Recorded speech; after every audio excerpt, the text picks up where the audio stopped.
নারায়ণ গঙ্গোপাধ্যায়ের লেখা দাম গল্পটির দ্বিতীয় পর্বের সহজ ব্যাখ্যা করছি। আগে প্রথম পর্বের বিষয় সংক্ষেপ বলে দিচ্ছি।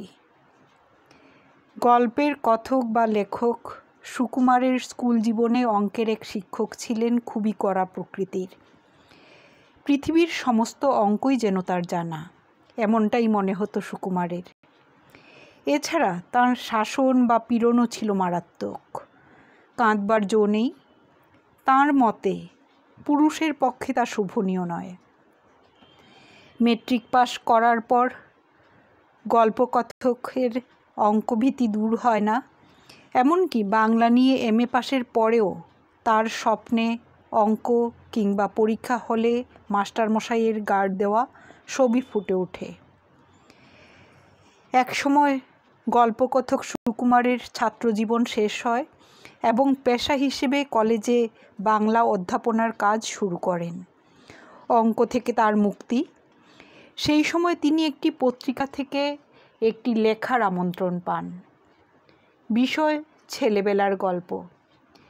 কিন্তু গল্প লেখক জানান, তার মতো সামান্য ব্যক্তির গল্পে কারো কোনো আগ্রহ থাকতে পারে না। ওদিকে কর্তৃপক্ষের প্রবল চাপে তিনি না করতে পারলেন না। বুঝলেন, সাহিত্যের মহান ব্যক্তিরা কেউ পাত্তা না দেওয়ায় তিনিই একমাত্র ভরসা। গল্পকথক সুকুমার গল্প দিলেন, তবে তার মধ্যে নিয়ে এলেন তাঁর সেই মাস্টারমশাইকে। কিছু বাস্তব আর কিছু কল্পনা মিশ্রিত সেই লেখা। গল্পে একটু সদুপদেশ দিতে গিয়ে তিনি মাস্টারমশাইকে ইঙ্গিত করে লিখেছিলেন, অকারণে শাসন পীড়ন করে কাউকে শিক্ষা দেওয়া যায় না। তিনি তার উজ্জ্বল নমুনা। প্রচণ্ড শাস্তি পেয়েও অঙ্ক শিখতে পারেননি। এই গল্পে তিনি 10 টাকা দক্ষিণাও পান এবং ভাবেন মাস্টারমশাইয়ের কাছ থেকে এইটুকুই তার নগদ লাভ। এবার দ্বিতীয় পর্ব। এমনি সময় বাংলাদেশের এক প্রান্তের একটি কলেজ থেকে ডাক এলো, ওদের বার্ষিক উৎসব, অতএব আতিথ্য নিতে যেতে হবে ওখানে এবং বক্তৃতা দিতে হবে। এই সব উপলক্ষেই বিনা পয়সায় বেড়ানো যায়। তাছাড়া কলকাতা থেকে কেউ বাইরে গেলেই তার রাজোচিত সম্বর্ধনা মেলে। এখানকার চড়ুই পাখিও সেখানে রাজহংসের সম্মান পায়। কলকাতা থেকে দূরত্বটা যত বেশি হয়, আমাদের মতো নগণ্যের পক্ষে ততই সুখাবহ।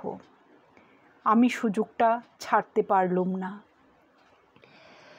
গল্পলেখক বাংলাদেশের এক প্রান্তের একটি কলেজের বার্ষিক উৎসবে আতিথ্য গ্রহণ ও বক্তৃতা দানের সুযোগ পান। এই সুযোগ সত্যিই কেউ ছাড়তে চায় না, কারণ এতে বিনা পয়সায় বেড়ানো যায় যেমন, একইভাবে রাজোচিত সম্মানও জোটে, বিশেষত কলকাতার মানুষ যদি মফস্বলে ডাক পায়। তাছাড়া দূরত্ব যত বেশি হয় ততই তা হয়ে ওঠে সুখাবহ, অর্থাৎ আনন্দের। তাই তিনি সুযোগটা ছাড়লেন না। গিয়ে পৌঁছতে চা, খাবার, আতিথেয়তার উচ্ছ্বাস।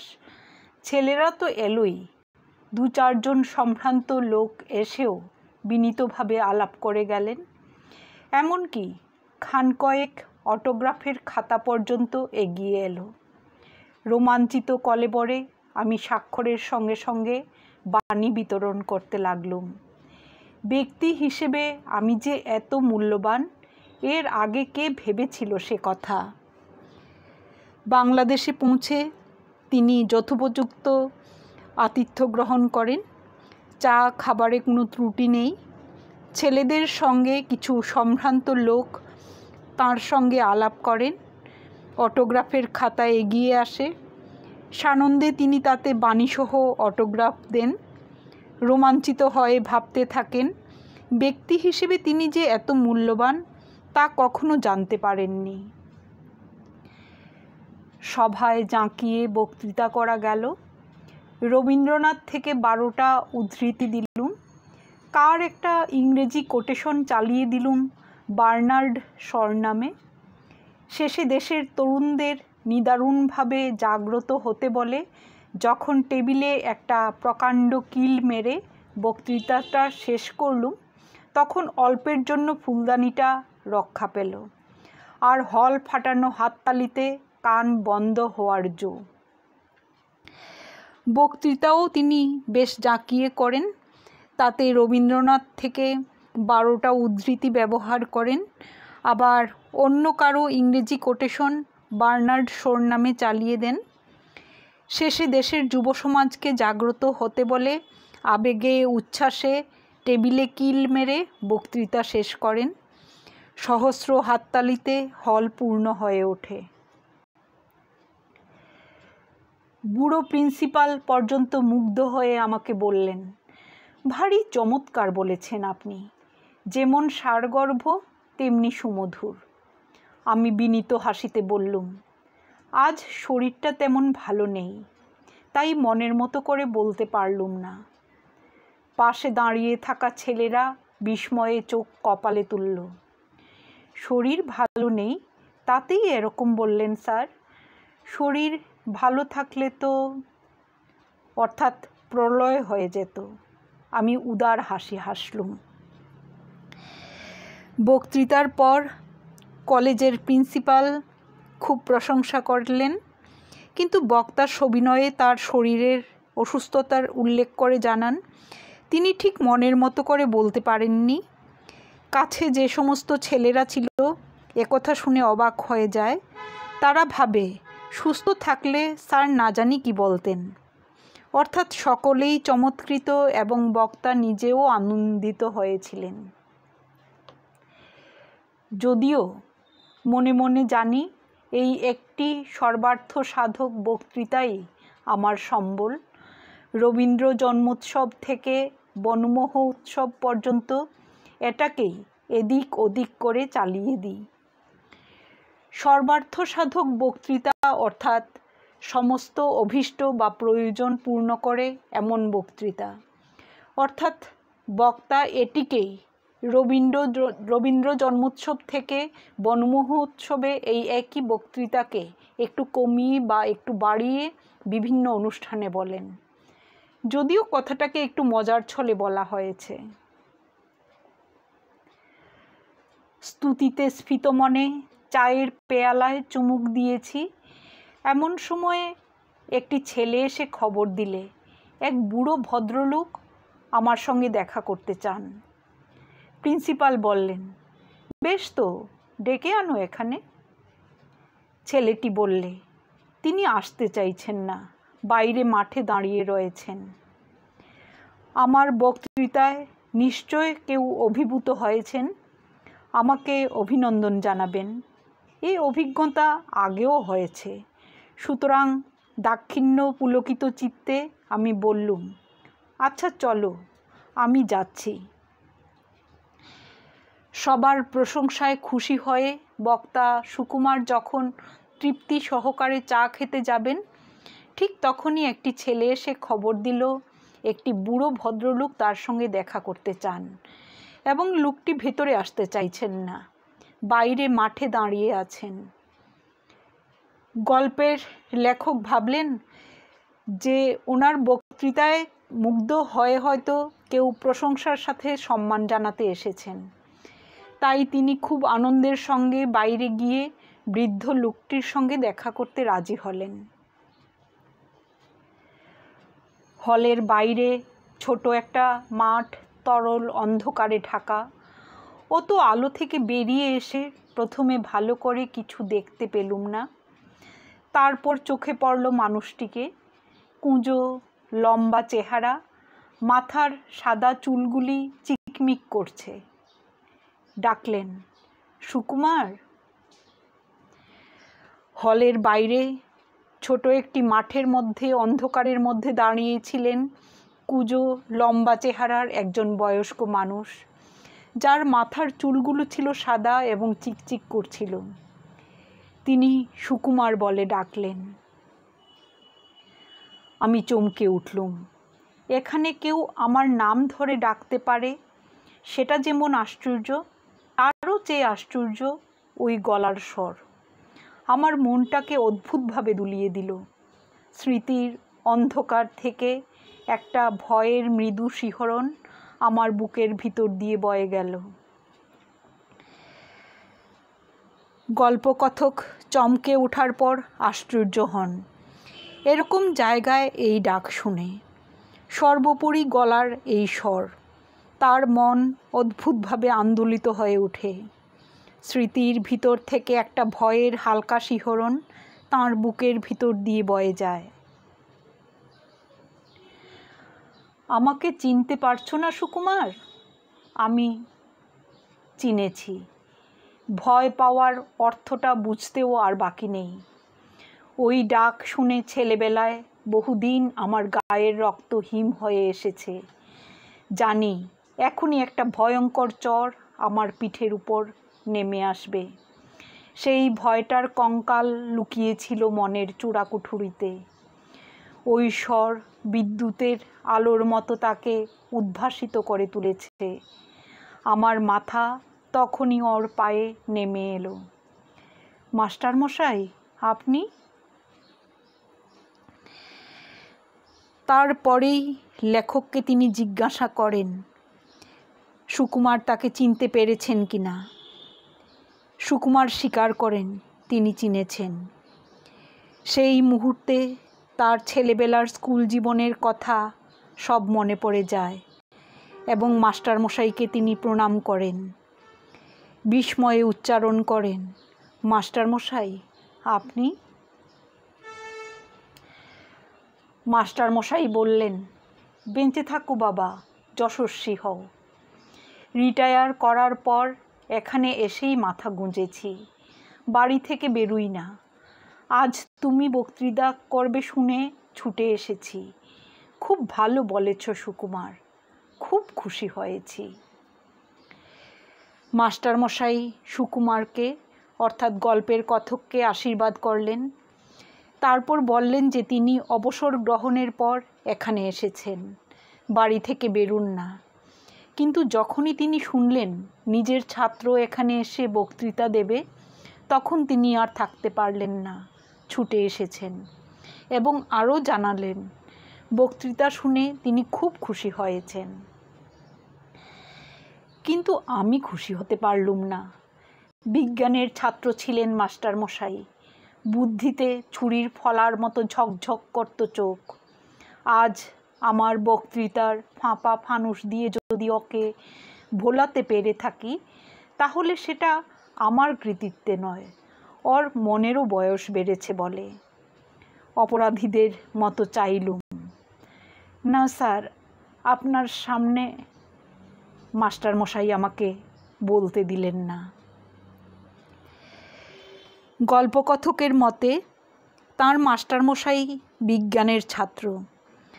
তার চোখ ছিল এমনই বুদ্ধিদীপ্ত যে তার মতো মানুষকে এমন ফাঁপা ফানুসতুল্য বক্তৃতায় ভোলানো যায় না। সব চালাকি বা সত্য মিথ্যা তিনি ধরে ফেলেন। এতে কিছুতেও যদি তাকে ভোলানো যায়, বক্তা মনে করেন তাতে তার কোনো কৃতিত্ব নেই। মূল ব্যাপার তাঁর শিক্ষক মশাইয়ের বয়স বেড়েছে, অর্থাৎ বয়সের ধর্মানুসারেই তিনি ছাত্রের বক্তৃতায় মুগ্ধ। এই জন্যেই তিনি অপরাধীর মতো শিক্ষকের মুখের দিকে তাকিয়ে সম্ভবত এটাই বলতে চেয়েছিলেন। এ ধরনের বক্তৃতায় তিনি তেমন কিছুই বলেননি। মাস্টারমশাই তখন তাকে আর কোনো কথা বলতে দেননি। তোমরাই তো আমাদের গর্ব, আমাদের পরিচয়। কিছুই দিতে পারিনি, খালি শাসন করেছি, পীড়ন করেছি। বলতে বলতে জামার পকেট থেকে বের করলেন শতচ্ছিন্ন এক জীর্ণ পত্রিকা। একদিন আমার ছেলে এইটে এনে আমাকে দেখালে, পরে আনন্দে আমার চোখে জল এলো। কত কাল হয়ে গেল, তবু সুকুমার আমাকে মনে রেখেছে, আমাকে নিয়ে গল্প লিখেছে। সকলকে এই লেখা আমি দেখাই, বলি দেখো আমার ছাত্র আমাকে অমর করে দিয়েছে। মাস্টারমশাই বলেন তার ছাত্ররা তার গর্ব, তার পরিচয়। শিক্ষক জীবনে ছাত্রদের তিনি কিছুই দিতে পারেননি, শুধু শাসন পীড়ন করেছেন। এই বলে জামার পকেট থেকে শতচ্ছিন্ন এক জীর্ণ পত্রিকা বের করেন। সেখানে তাঁকে নিয়ে তার ছাত্রের একটি গল্প প্রকাশিত। তার ছেলেই তাকে এটা দেখিয়েছে। গল্পটি পড়ে তার চোখে জল এসে গেছে। তিনি বিস্মিত হন। দীর্ঘকাল পরেও তার ছাত্র তাঁকে মনে রেখেছে, গল্প লিখেছে। সকলকে এটা দেখিয়ে তিনি বলেন তার ছাত্র তাঁকে অমরত্ব দান করেছে। মুহূর্তে আমার জিভ শুকিয়ে গেল। লজ্জায়, আত্মগ্লানিতে আমার মাটিতে মিশে যেতে ইচ্ছে করল। একটা কিছু বলতে চেষ্টা করলুম, কিন্তু মুখে কথা ফুটল না। মুহূর্তে গল্পের বক্তার যেন জিভ শুকিয়ে গেল এবং মুখে কোনো কথা ফুটছিল না। কারণ তার লেখাতে তিনি বুঝিয়েছিলেন এই মাস্টারমশাইয়ের শিক্ষাদান পদ্ধতি তার ভালো লাগেনি। তার মতে শাসন পীড়নের মাধ্যমে শিক্ষাদান করলে শিক্ষার উদ্দেশ্য ব্যর্থ হয়। অর্থাৎ গাধা পিটিয়ে ঘোড়া করতে গেলে ঘোড়া তো হয়ই না, বরং গাধা মারা যায়। কিন্তু শিক্ষক খুশি মনে যখন অমরত্বের কথা বললেন, তখন বক্তা লজ্জিত বোধ করেন এবং নিজের কাছে খুব খারাপ লাগছিল। বিশেষ করে যেহেতু সেটা গল্প ছিল, সেখানে সব কিছু সত্য ছিল না, অনেকটাই ছিল কাল্পনিক। মাস্টারমশাইয়ের গলা ধরে এসেছিল। একটু চুপ করে থেকে বললেন, কি যে আমার আনন্দ হয়েছে সুকুমার, কি বলবো। তোমার এই লেখাটা সব সময়ে আমার সঙ্গে সঙ্গে থাকে। দু একজন বলে, যেমন ধরে ধরে মারতেন তেমনি বেশ শুনিয়ে দিয়েছে আপনাকে। আমি বলি, শোনাবে কেন, কত শ্রদ্ধা নিয়ে লিখেছে। আর সত্যিই তো, অন্যায় যদি করেই থাকি, ওরা ছাত্র, ওরা সন্তান, বড় হলে সে অন্যায় আমার শুধরে দেবে বই কি।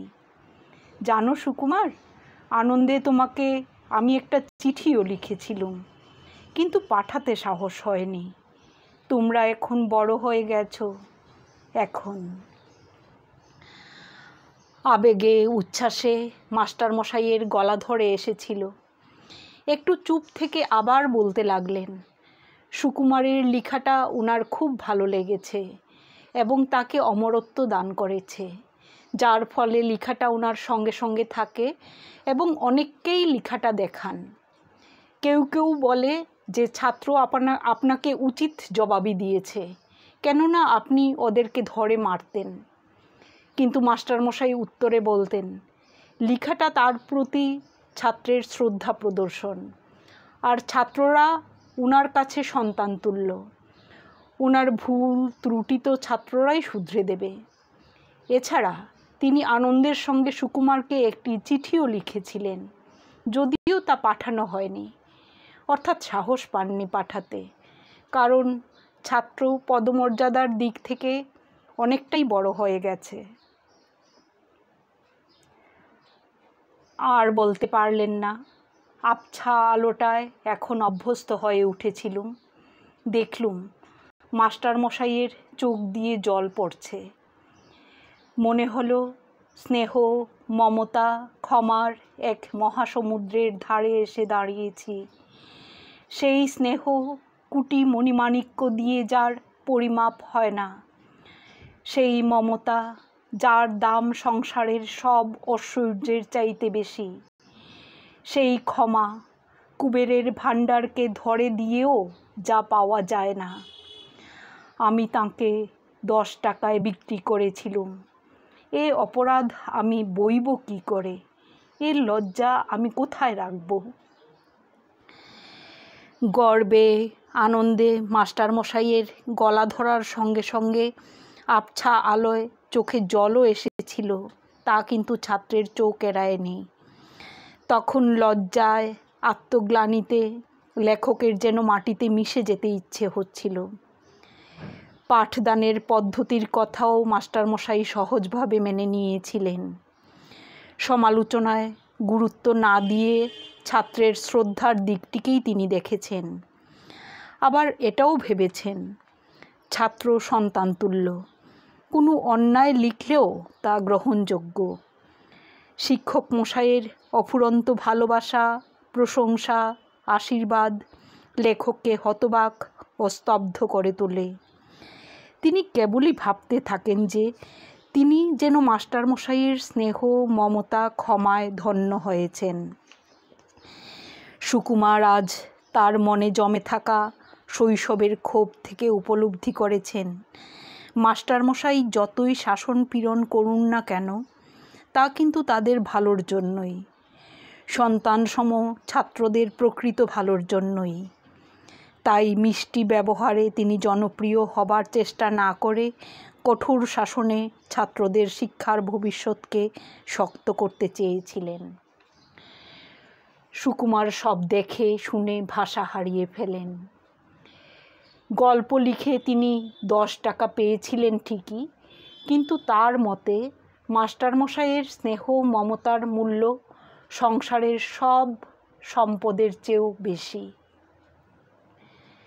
শেষ হলো নারায়ণ গঙ্গোপাধ্যায়ের লেখা দাম গল্পটির সহজ ব্যাখ্যা। প্রিয় ছাত্রছাত্রীরা, সহজ ব্যাখ্যা চ্যানেলটিকে তোমরা সাবস্ক্রাইব করে নিও। ধন্যবাদ।